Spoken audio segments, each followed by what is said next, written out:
જે સૂત્ર આપણને અટપટું લાગતું હોય કે આમાં કંઈ સમજાતું નથી, એની જ્ઞાન દશામાં જાય એટલે સાવ સરળ થઈ જાય. તો એની જ્ઞાન દશાની અમુક અમુક સ્થિતિ છે, એ જો ચિત્તમાં જડાઈ જાય. એક મિનિટ. એટલે આની અંદર એક સંતનું વાક્ય તમે સાંભળો છો અને સંત જે જગ્યાએથી બોલે છે એ જગ્યાને તમે સમજી જાઓ છો, અને એના કરતા વધારે એને આમાં જે નથી કીધું એ કંઈક વિશેષ રૂપે ફ્લેશ થાય છે.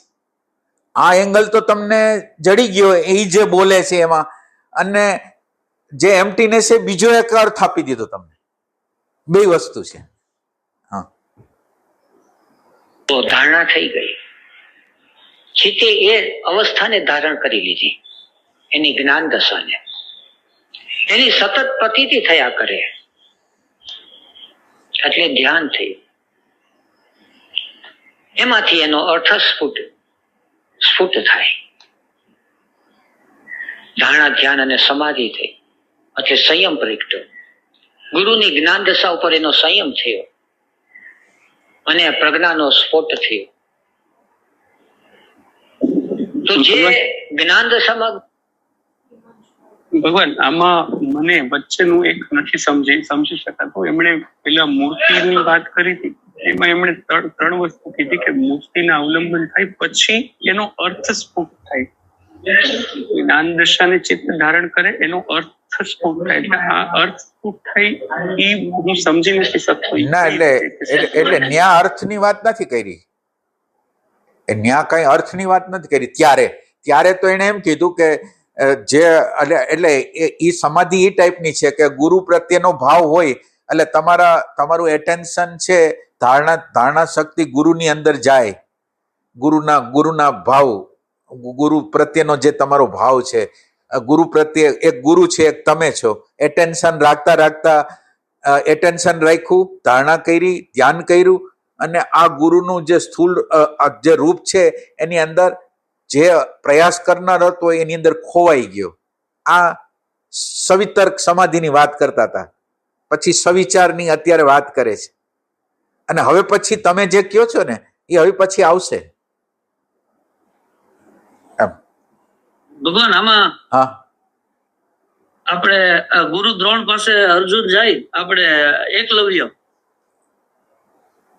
તો આમ એને એકલવ્યને મળવાનું નથી થયું, પણ એની અંદરનું કઈક એવું જોડાણ થઈ ગયું હતું ભગવાન, કે દ્રોણની અંદર જેટલું પડ્યું હતું ને બધું એકલવ્યમાં આવી ગયું હતું.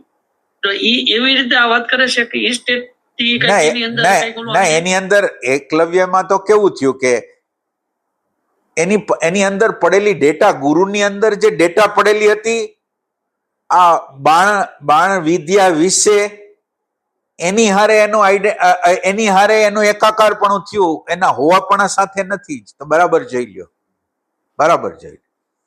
એની અંદર જે ડેટા પડેલી હતી એટલે એનો ભાવ હતો.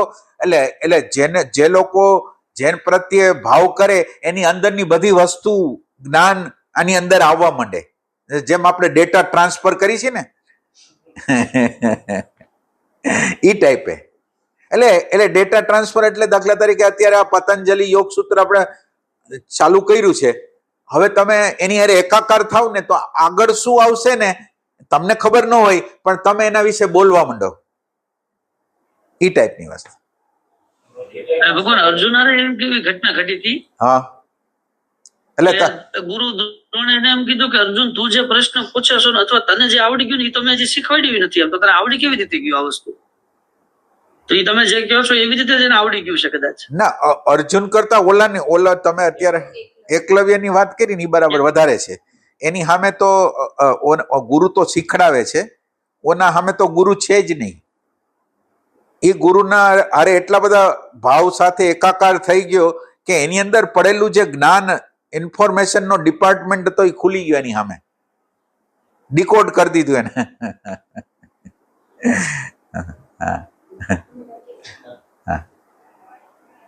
ગુરુની સ્થિતિ હોય એ જ્ઞાન દશાની શિષ્યની સ્થિતિ થવા માંડી, એને એ વસ્તુ સમજાવવા માંડી. આ બધા છે સૂક્ષ્મ વિષય. તો સવિતર્ક, નિર્વિતર્ક, સવિચાર, નિર્વિચાર. પછી આવે છે આનંદ ને અસ્મિતા. આનંદની છે, પછી ગુરુનો ભાવદશા કે ગુરુનું જ્ઞાન દશા નહીં, પણ ગુરુની સ્થિતિ છે એના ચિત્તમાં વસી જાય. હજારો અને લાખો શિષ્ય એટલે આની અંદર ગુરુને તમે ન કર્યું હોય તો એને સાઈડમાં મૂકી દો. આ તો ગુરુની વાત કરે. માનો કે તમે શ્વાસોશ્વાસમાં છો, નાભીમાં છો, નાભીની અંદર એકાકાર એકાકાર એકાકાર થતા થતા થતા એવી અવસ્થા આવી ગઈ કે પૂર્ણ રીતે કુંભક થઈ ગયો, શાંતિ આનંદ પ્રગટ થઈ ગયા. એટલે એક દ્રષ્ટાંતને તમારે નહીં લેવાનું. એટલે આ તો ગુરુનું દ્રષ્ટાંત આપ્યું છે. સ્થૂલ વસ્તુનું, સ્થૂલ આકારનું આપી શકાય, પછી સૂક્ષ્મનું આપી શકાય, બધાની એ રીતે છે, એવી રીતે લેવાનું છે. પછી ગુરુનું ન હોય ને રામ હોય, કૃષ્ણ હોય તોય કાંઈ વાંધો નહીં. સવાલ કૃષ્ણ કે રામ કે પદાર્થનો નથી, નદીનો નથી. નદીથી જ્ઞાન થઈ શકે, વૃક્ષથી જ્ઞાન થઈ શકે, ગમે. એટલે જ્ઞાન થવાનું કારણ શું છે? બધાની અંદર જે છે, એટલે આ બધાની અંદર છુપાયેલું તત્વ છે એ આત્મ તત્વ જ છે. એટલે જ્યારે તમે પ્રેમ ચાલુ કરો છો ને, ત્યારે એની અંદર છુપાયેલું તત્વ તમને મળે છે, અથવા તમે એમાં ખોવાઈ જાઓ છો. ભગવાન ઇંગ્લેન્ડમાં એક બનાવ બન્યો હતો. હા, એક કોઈ સ્ત્રી છે, એનું નામ મને ભૂલાઈ ગયું. ઈ સ્ત્રી ભગવાન શુક્રવાર આવે ને એટલે આમ જીસસ પ્રત્યે એને ઘણું હતું. હા, એ મને ખ્યાલ છે. તો ઓટોમેટિક એને બ્લડિંગ ચાલુ થઈ જતું આખા ચહેરામાંથી, આખા શરીરમાંથી. અને એને આ લોકો સમાનુભૂતિ કહેતા કે જીસસને જે રીતે અનુભૂતિ થતી એવી આ બેન નહીં થતી. એટલે આ બધું સબકોન્શિયસ માઇન્ડનું ફંક્શન છે, આત્માનું નથી. આટલું એક યાદ રાખો. સબકોન્શિયસ માઇન્ડના ખેલ છે આ બધા. જે પ્રકારના ભાવ રાખો એ પ્રકારે તમને ખબર પડે. દાખલા તરીકે કોઈ સાકાર વ્યક્તિ છે, માતાજીને માને છે કે કોઈને માને છે, માનો કે હવે માતાજીના મંદિરમાં આજે એને બારગામ જવાનું થયું છે. હવે એના મંદિરની અંદર કયા પ્રકારનો શણગાર કર્યો છે, કેમ કર્યો છે, એનું તાદાત્મ્ય એની હારે છે, એટલે એને ખબર પડી જાય. પણ આ બધી વસ્તુ સબકોન્શિયસની છે, એટલે આને કઈ મૂલ્ય નથી. આ ખબર પડી જાય એનાથી તમારા રાગ દ્વેષ જાય નહીં, ભય જાય નહીં, અજ્ઞાન જાય નહીં. એ ટાઈપ ભલે ને શરીર, હા ભલે હા થઈ. એટલે સબકોન્શિયસ માઇન્ડ તો બધી વસ્તુ તમને સાક્ષાત્કાર હોત કરાવી દે. સવાલ હા. ભગવાન રામકૃષ્ણ પરમહંસને હે રામકૃષ્ણ પરમહંસને ઓલું પૂછડું ઉગી ગયું હતું હનુમાનજીની સાધના કરતા. બધું એકનું એક જ થયું ને. એ બધી વસ્તુ એક જ છે. એટલે અહીંયા કોઈ અણુ પરમાણુ જ નથી. આત્માની અંદર કોઈ અણુ પરમાણુ નથી. શું થવાનું? કઈ બનતું જ નથી. કોઈ પ્રકૃતિનું તત્વ જ નથી. એમ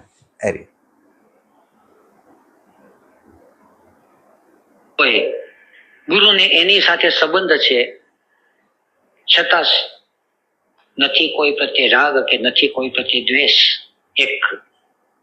એની એક સ્થિતિ દેખાય. આપણે તો 5 જણા હોય તો રાગ દ્વેષ દેખાતા હોય. 2 જણા ગમે, 2 જણા ન ગમે. ગુરુની આટલી પ્રશંસા થાય, છાપાઓમાં, રેડિયોની અંદર, ટીવી ઉપર, ઠેક ઠેકાણેથી માનસશાસ્ત્રીઓ, વૈજ્ઞાનિકો, ઉદ્યોગપતિઓ એ બધા એને ચરણે આવતા હોય, એને સ્તુતિ કરતા હોય, અને એની સામે એની નિંદાઓ થતી હોય કે ગુરુ વ્યભિચારી છે, ભ્રષ્ટાચારી છે, વિલાસી છે, ભોગી છે. તો આ બાજુ સ્તુતિ થતી હોય, આ બાજુ નિંદા થતી હોય, અને છતાં ગુરુની સ્થિતિ છે એ અવિચલિત રહે છે. પાસે મોટર ગાડીનો કાફલો આવી ગયો, અઢળક પૈસો આવી જાય, અને આટલું મોટું શિષ્ય મંડળ હોય. આપણી વાત તો 2 જણા જરાક આપણી પછવાડે આવે તો આપણી અંદર એમ લાગે કે હું અને મારો સમુદાય. ત્યારે તો એની અંદર એવું પણ ન દેખાય. તો જ્યાં રાગ નથી, દ્વેષ નથી, અસ્મિતા નથી, એટલે એક ક્લેશ રહિત એક સ્થિતિ છે. એ સ્થિતિ નું જો દર્શન થાય અને ચિત્તમાં એ પકડાઈ જાય, તો એ સ્થિતિ છે એ આનંદની સ્થિતિ છે. જેને સુખ નથી લાગતું, દુઃખ નથી લાગતું, એક સતત એક સ્થિતિમાં પડ્યા રહે છે. તો એ ગુરુની સ્થિતિ છે એ ભીતર ધારણા થઈ ગઈ, એની સતત પ્રતીતિ થયા કરે, તો એમાં એની અર્થવત્તા છે અંદર પ્રગટ થાય અને સ્ફોટ થઈ જાય. પછી આવે છે અસ્મિતા. આ સમાધિના જે વર્ણન કરે છે એ સવિકલ્પ સમાધિના વર્ણન કરે છે. સવિકલ્પ સમાધિના વર્ણન કરે છે. અને પછી આનંદ હોય કે અસ્મિતા હોય કે સવિતર્ક હોય કે સવિચાર હોય, એની અંદર કંઈક બાકી રહી જાય છે. એની અંદર પ્રકૃતિના અણુ પરમાણુ છે એ હજી છે એમ કહેવા માંગે છે. એટલે આ બધું બરાબર. અત્યારે તમે માનો કે અત્યારે એ બોલે છે ને તમે કંઈક સમજો છો કે આનંદ એટલે સંપૂર્ણ જગ્યાએ પહોંચી ગયા, અસ્મિતા એટલે સંપૂર્ણ જગ્યાએ પહોંચી ગયા, એવું નથી. આ સવિકલ્પ સમાધિની વાત છે. અને સવિકલ્પ સમાધિનો અર્થ એમ છે કે કોઈ અનુભવ કરનાર છે, કોઈ અંદર અનુભવ કરનાર, આનંદનો અનુભવ કરનાર, સાક્ષીનો અનુભવ કરનાર કોક છે, અને એ છે ત્યાં લગીની સવિકલ્પ છે. એટલે આ બરાબર સમજી લેજો. હા બોલ, બરાબર છે.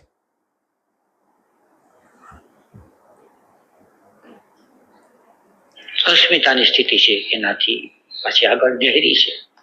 હું અને ગુરુ છે એ અલગ નથી.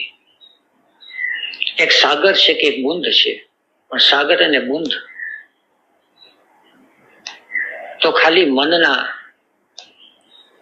કહેવા માત્રથી કે બુંદ અને સાગર એ અલગ નથી. એ સ્થિતિ આવે છે આઈ એમ ધેટ, હું એ જ છું. તો શિષ્ય અને ગુરુ એ અલગ નથી. ગુરુમાં શિષ્ય સમાહિત થઈ ગયો, શિષ્યમાં ગુરુ અવતરિત થઈ ગયો, બે એક રસ થઈ ગયા. એટલે ગુરુની અંદર ભાન છે અને શિષ્યની અંદર ભાન છે, એટલે એકત્વ ભાન દ્વારા થાય છે. એટલે એક વસ્તુ યાદ રાખો, ભાન નામનું તત્વ છે. એટલે જળ વસ્તુમાં ભગવાન તો છે, પણ એ ભગવાન સતરૂપ છે, ભાનરૂપ નથી. જળ વસ્તુની અંદર જે ભગવાન છે એ સતરૂપે છે, અને આ પશુ પક્ષી કીટ પતંગની અંદર થોડા થોડા ભાનો પ્રવેશ કર્યા છે. અને માનવ જાતની અંદર તો ભાન પ્રગટ કરવું હોય તો સંપૂર્ણ પ્રગટ થઈ શકે એવું છે.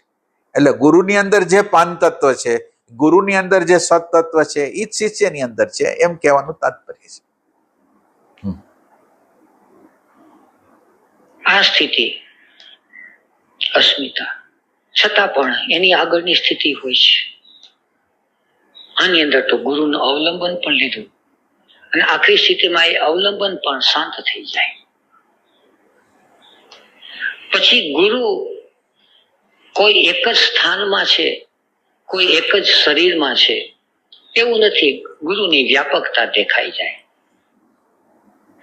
ઝાડ, પાન, પશુ, પંખી, ફૂલ, પથ્થર, એટલું જ નહીં, પણ આપણા સગા વાલા, આપણા બાળકમાં, આપણા માતા પિતામાં, આપણે આસપાસમાં બધે એની ઝલક છે. આ સ્થિતિ આવી જાય એ અસંપ્રજ્ઞાત ભૂમિસુ વિનિયોગ, પ્રજ્ઞાનો આલોક છે એ આ રીતે સ્ટેજ બાય સ્ટેજીસ એ ફેલાતો જાય છે. પણ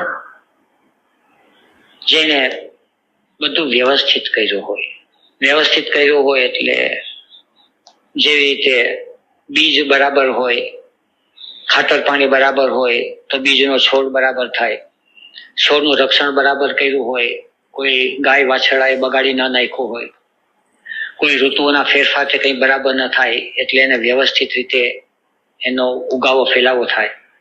પછી એને ધીરે ધીરે એને પાંદડા આવે, પછી એમાંથી ફૂલ થાય, અને પછી ઝાડની અંદર ફળથી એકદમ લચી ઉઠે. તો એક સ્વાભાવિક પ્રક્રિયા થઈ. પણ ક્યારેક એવું બને છે કે કેટલાકને અચાનક ઘટના બની જાય છે.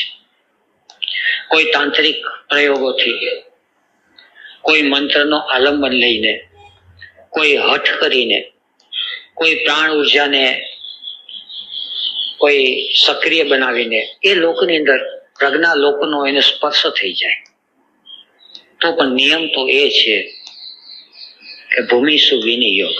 પછી જેટલા જેટલા અંગ એને બાકી રહ્યા હોય એ દરેક અંગમાં પ્રજ્ઞાનો પ્રકાશ છે એ ઉતારવો પડે. તો એ યાત્રા છે જરા જુદા પ્રકારની છે. કોઈ સાધકને ઝલક મળી ગઈ, એ ઝલક શબ્દ છે એ પતંજલિનો પ્રજ્ઞાલોક શબ્દ. વાત પકડાઈ ગઈ, પણ એને વ્યવહાર છે. પેટ તો માગે છે જ, એની સાથે મનુષ્યની સાથે સંબંધ તો છે જ, પણ એને સંબંધની અંદર ફરીથી પાછું આવવું પડે છે અને સંબંધની અંદર એનો વિનિયોગ કરવો પડે છે. પણ એ સ્થિતિ એક રીતે સમસ્યારૂપ છે. નિયમ સમજે તો સમસ્યારૂપ નથી. ક્યારેક એવું બને છે કે શરીરની ઇન્દ્રિયો તૈયાર ન થઈ હોય તો ચિત્તભ્રમ દશામાં આવી જાય. એક બાજુ એનું મગજ છે એ કામ કરતું હોય સાદો વ્યવહારમાં, કે આ પત્ની છે, આ છોકરા છે, બજારમાં જાય છે, શાકભાજી લેવા જાવી છે તો પૈસા ટકા, બસમાં જાય છે તો બસ ભાડા, ગમે ત્યાં જઈએ છીએ તો માણસનો વ્યવહારની રીતે કામ કરે છે. અને બીજી બાજુ એને સમજાઈ જાય કે વ્યવહાર માત્ર ભ્રમણા છે, આ માત્ર સપનું છે. એને સપનું સમજાઈ ગયું, એ બસના કંડક્ટરને સત્ય સમજાય છે. એને સપનું સમજાઈ ગયું, એના ધણીને કે એની ઘરવાળીને સત્ય સમજાય છે. અને પછી સમસ્યા ઊભી થાય છે, અને એ સમસ્યા છે બહુ ખતરનાક છે. નથી સત્યમાં સ્થિર રહી શકતો, કારણ કે પ્રજ્ઞા લોક છે એ સ્થિતિની અંદર સ્થિર રહી શકાતો નથી. એ સ્થિતિમાં રહેવું હોય તો શરીર છોડી દેવું પડે અથવા શરીર છૂટી જાય. શરીર છે ત્યાં સુધી શરીરના ધર્મ છે, શરીરના ધર્મ છે ત્યાં સુધી એના વ્યવહાર છે. ભૂખ લાગવાની છે, પણ પછી એક બાજુ શરીર પડ્યું રહે, કોક આવીને ખવડાવી જાય, અને છતાં કઈ કહેવાય નહીં કે કઈ સ્થિતિની અંદર એને ઝલક મળી છે. તંત્રના પ્રયોગ કરતા ઝલક મળી છે, મંત્રના કરતા ઝલક મળી છે, અચાનક ઝલક મળી ગઈ છે, શક્તિપાતના માધ્યમ દ્વારા ઝલક મળી છે. ઝલક મળી ગઈ છે, પણ સ્થિતિ છે યોગના 8 અંગમાંથી પસાર તો થવું જ પડે છે. આમાં શું કહેવા માંગે છે? એમ કે અષ્ટાંગ ના ટૂંકમાં એક એક અંગ જે છે એની અંદર એની પ્રજ્ઞાની જાગૃતિ જો ન ગઈ તો એનો યોગ કાચો રહી જાય. પણ એક ભગવાન વાત પછી ન સમજાણી પાછળમાંથી, કે પછી એ એની અંદર રહી ન શકે એમ, કારણ કે શરીર પછી એને બોજરૂપ લાગશે તો શરીર છૂટી જશે. એ ભગવાન શું કે છે? ના, એટલે ઓમ એવું નથી, એટલે ઓમ વસ્તુતા એવું નથી. એટલે એ પછી એટલે એની અંદર કેવું છે કે તમને જ્ઞાન થયું, તમે એમ સમજો કે તમારે ખેતર છે, તમારું મોટું ખેતર છે, અને ખેતરમાં જે ઝાડવાઓ છોડવાઓ જે છે એને બધાને પાણી જવા દેવું છે, તો પેલા પાણીને મોટરથી ખેંચવી પડે, પછી એના ઓલા નીક બનાવવા પડે, નીક બનાવ્યા પછી એના ગોળાકારે પાણીને વેવરાવવું પડે, અને યોગ્ય જગ્યાએ તમારે એમાં તમારી અંદર જ્યારે જ્ઞાન થાય છે ત્યારે એ જ્ઞાન છે એ બને કે ઇન્ટેલેક્ચ્યુઅલ સેન્ટરમાં થયું હોય, બને કે ઇમોશનલ સેન્ટરમાં થયું હોય, બને કે મૂવિંગ સેન્ટરમાં થયું હોય, પણ એ તો એકાંગી છે. માનો કે ઇમોશન સેન્ટર છે તો ઇન્ટેલેક્ચ્યુઅલ બેલેન્સ નથી, તો ઇન્ટેલેક્ચ્યુઅલ એટલે વિનિયોગ કરવો છે, એટલે બધાને બેલેન્સ કરવું છે. એટલે આ બુદ્ધિમાં રહેલું જ્ઞાન ઇમોશન સેન્ટરમાં ગયેલું જ્ઞાન સેલમાં એટલે કર્મમાં નીચે ઉતારવું પડે. અને આ ઉતારવાની પ્રક્રિયા છે ને એ વિનિયોગ છે, કે બીજા લોકો તમારી હારે જે વ્યવહારો જે કરવાના હશે એ પ્રમાણે કરશે, તમને જ રિએક્શન નથી આવતું, તમને ભગવાન દેખાય છે તો કોઈ પ્રોબ્લેમ નથી. એટલે પણ એ આ જ્ઞાન ધીરે ધીરે વ્યવહારમાં એવા વર્તનો વ્યવહાર એટલે આપણી અંદર જે પ્રકારના બીજ હશે એ પ્રકારના પ્રસંગો બનશે. આપણે અંદર જે જે ખામી કચાશો હશે એ પ્રમાણેના બહારના એટલે જ્ઞાનમાં કસોટી થશે અને કસોટીમાં તમે પાર ઉતરતા ઉતરતા ઉતરતા રિએક્શન ઉપર કામ કરતા કરતા સંપૂર્ણ રીતે પ્રેમાવસ્થા જ્ઞાનાવસ્થામાં તમે આવી જશો. એટલે અહીંયા તો જીવન મુક્તિ છે અને જીવન મુક્તિમાં આપણે રહી શકાય એવું છે. હવે પછીની વાત એવી છે કે દેહમાં ન રહીએ એ અવસ્થા તો રેરેસ છે અને બીજું એ આખો દિવસ અવસ્થા રહીએ તોની વાત છે. એટલે એનો આની હારે કનેક્શન નથી અત્યારે.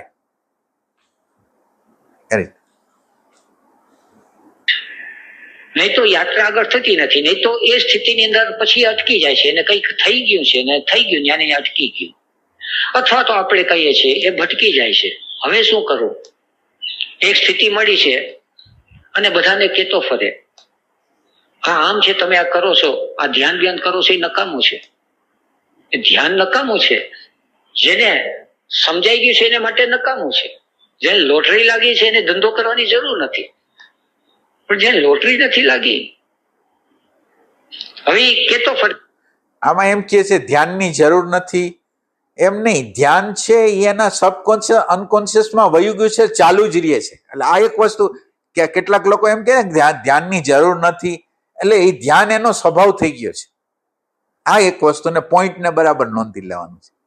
અને બીજું, તાંત્રિક દ્વારા માંત્રિક દ્વારા કોઈ પણ દ્વારા ઇમોશન દ્વારા જ્યારે તમે એ તત્વને ટચ કરો છો ને, એટલે ખાલી એને ટચ કરી દો છો અને ટચ કરીને એના કોક એટલે એ આનંદના સેન્ટરને તમે ખોલી નાખો છો, પણ એ જે સેન્ટરને તમે ટચ કર્યો છે એ શું છે એની ખબર નથી. એટલે આ અવસ્થા છે પણ એની પ્રજ્ઞા એનો બોધ તમને નથી. એટલે આ લોકો જે અકસ્માતે જે લોકોને થાય છે ને એના બાકીના જે શું કહેવાય અવયવો છે ને એ એટલા બધા અવિકસિત સ્વરૂપમાં હોય છે, એટલે એના વ્યવહાર વર્તનમાં તમને વિકૃતિ જોવા મળે. કોઈ ગાળો બોલે, કોઈ ખરાબ વ્યવહાર કરીને કાઢે, ભલે અવધૂત જેવો હોય કાઢે, આ ટાઈપની વસ્તુ છે. આમાં કઈ પ્રશ્ન હોય તો? સાચું જ્ઞાન તો એક સેલમાં ઉતરી જવું જોઈએ ને, સેલમાં. સાચું જ્ઞાન કહી શકાય. એટલે બહુ અઘરામઘરી વસ્તુ છે આ. એટલે અમુક લેવલમાં હોય છે પણ સંપૂર્ણ નથી.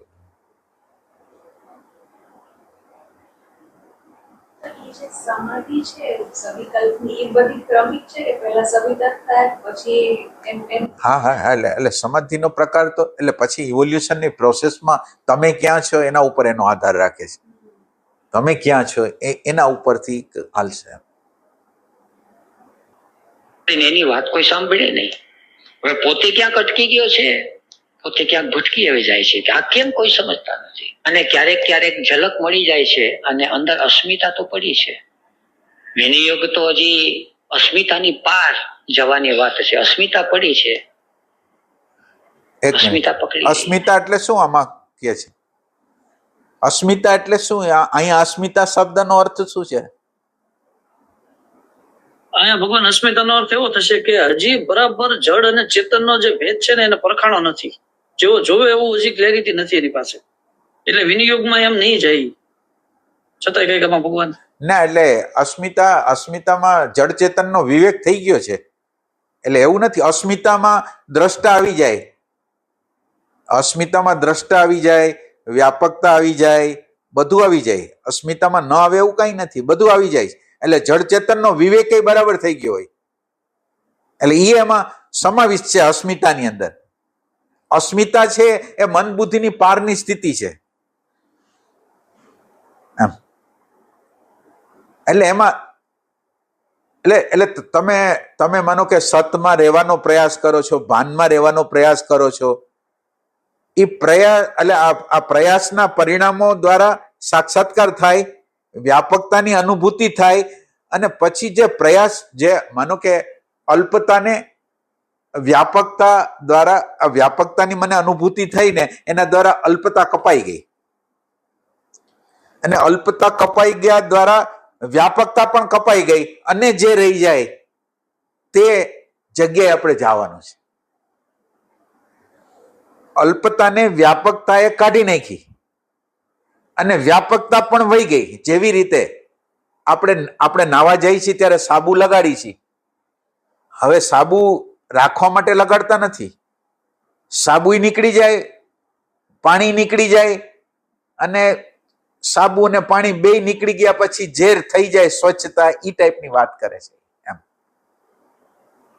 એટલે રાખવા માટે સાબુ નથી. હું શુદ્ધ છું, હું બુદ્ધ છું, હું નિત્ય છું, આ બોલવા માટે નથી. તમે થઈ ગયા પછી બોલો છો? કઈ બોલવાનું હોય તમે છો જ. બોલવાની શું વસ્તુ છે? એટલે જ્યારે સંપૂર્ણ રીતે મૌન થઈ જાય ને, કઈ કરવાનું સંપૂર્ણ રીતે વયું જાય ને, ત્યારે આ સ્થિતિ છે એમ કહેવા માંગે. વ્યાસજી શબ્દ વાપરતા જો હે સો હે. બધું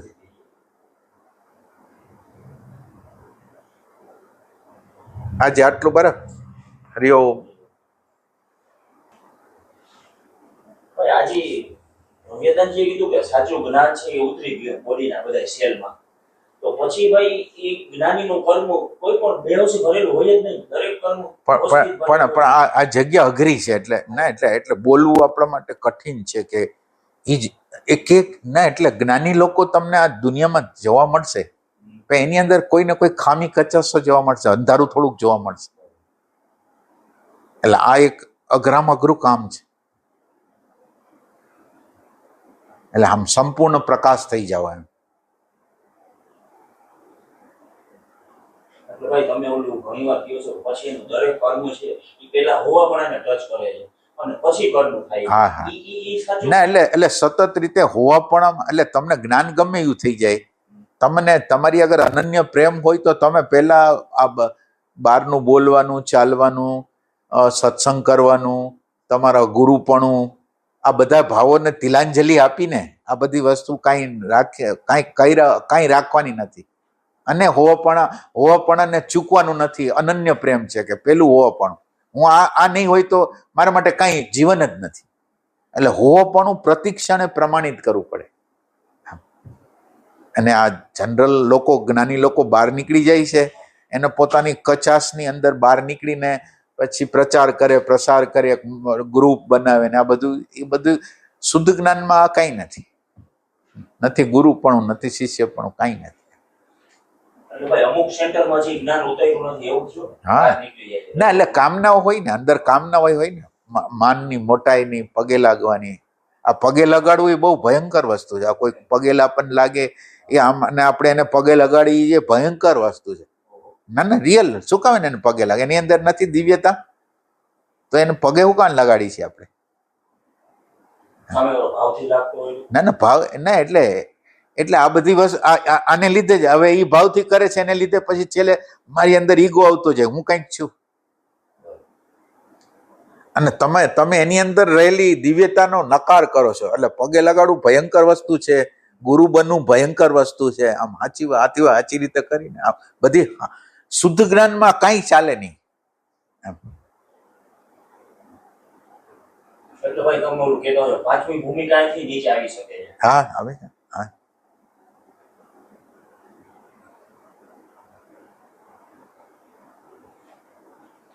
જ્ઞાનીજી દરેક કર્મ કરતા હશે એની પાછળનો કાંઈક ને કાંઈક તો ભાવ હોય જ.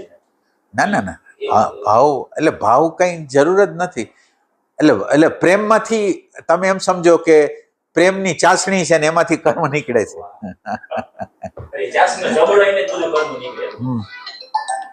હા બોલો આશીષભાઈ. હા. એટલે તમે 1 સેકન્ડ માટે તમે માનો કે શ્વાસ મારીએ ને 1 સેકન્ડ માટે તો ધારણા, 2 સેકન્ડ માટે રહીએ ને તો ધારણા.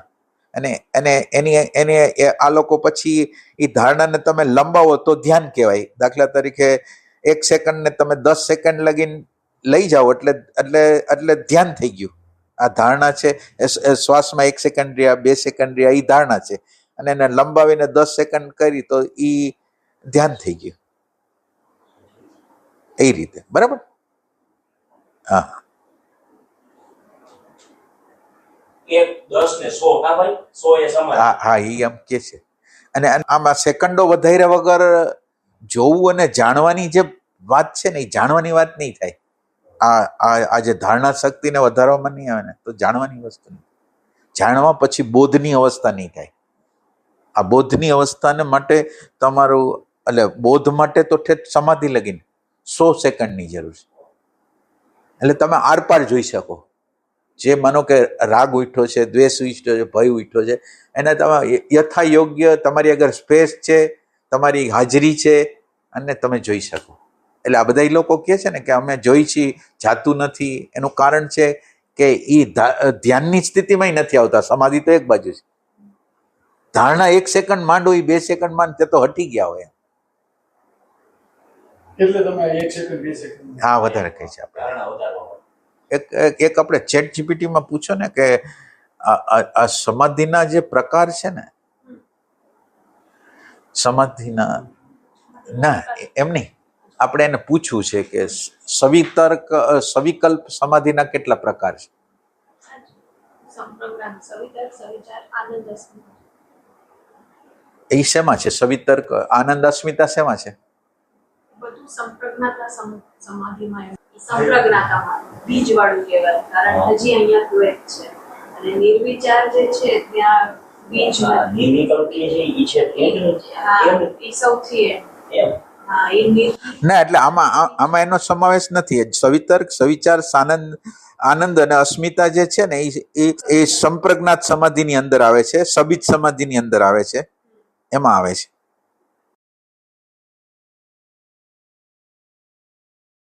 આ સમાધિ છે ને એ સાધના કહેવાય. આ જે સવિતર્ક, સવિચાર, આનંદ અને અસ્મિતા છે એ સાધના કરતા કરતા આવતી અવસ્થા છે. બરોબર, અવસ્થા છે. સાધના કરતા કરતા આવતી અવસ્થા છે. એટલે ક્રમિક છે આમ ક્રમિક છે. એ રીતે. એટલે આનંદમય તમારો કોષ જો ખુલી જાય તો એક આનંદનો અનુભવ થાય, પણ આનંદની અંદર તમને તમારા સ્વનો બોધ ન હોય. ઘણીવાર આપણને આનંદની અનુભૂતિ થઈ જાય પણ સ્વનો બોધ સ્પષ્ટ ન હોય. એટલે આ જે અસ્મિતા સમાધિ છે એની અંદર દ્રષ્ટૃત્વનું જ્ઞાન છે.